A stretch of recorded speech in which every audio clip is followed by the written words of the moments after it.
గొప్ప రాజకీయ విలువలతో కూడిన రాజకీయం చేసిన మహనీయుడు పాప జగజ్జీవనరామని ఎమ్మెల్యే పాయల్ శంకర్ అన్నారు. ఆదిలాబాద్ జిల్లా కేంద్రంలోని పాప జగజ్జీవనరామ్ చౌక్లో జరిగిన 116వ జయంతి వేడుకలో ఆయన ముఖ్య అతిథిగా పాల్గొన్నారు. దళిత సంఘాల నాయకులు ఆయనకు సాదరంగా స్వాగతం పలికారు. ముందుగా ఆయన బాబు జగజ్జీవనరామ్ విగ్రహానికి పూలమాలలు వేసి ఘనంగా నివాళులర్పించారు. ఆయన దేశ ప్రజానికానికి ముఖ్యంగా బడుగు బలహీన వర్గాల అభినందించిన సేవలను కొనియాడారు. ఇక సుదీర్ఘంగా పాటు 33 సంవత్సరాల పాటు కేంద్ర మంత్రిగా ఉప ప్రధానిగా ఎన్నో సేవలు అందించారని అన్నారు. ఆయన ఆశయాలకు అనుగుణంగా ప్రతి ఒక్కరూ నడుచుకోవాలని అన్నారు.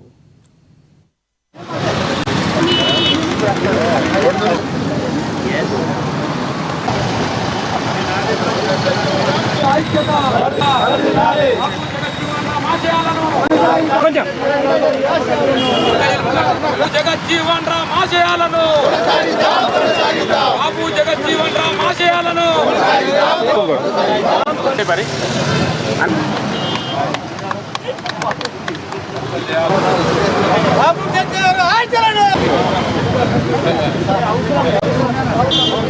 ఆడ కూడా కార్పొరేషన్లో కూడా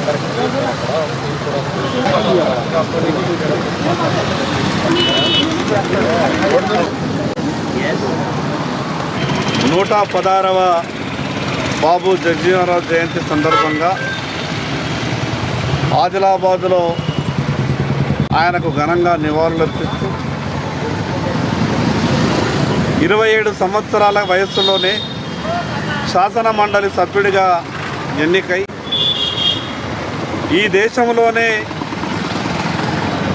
ఎక్కువ సంవత్సరాలు దాదాపు 33 సంవత్సరాలు కేంద్ర మంత్రిగా పనిచేసి ఉప ప్రధానమంత్రిగా దేశ ప్రజలకు సేవలు అందించి గొప్ప విలువలతో కూడినటువంటి రాజకీయం చేసినటువంటి మహా వ్యక్తి.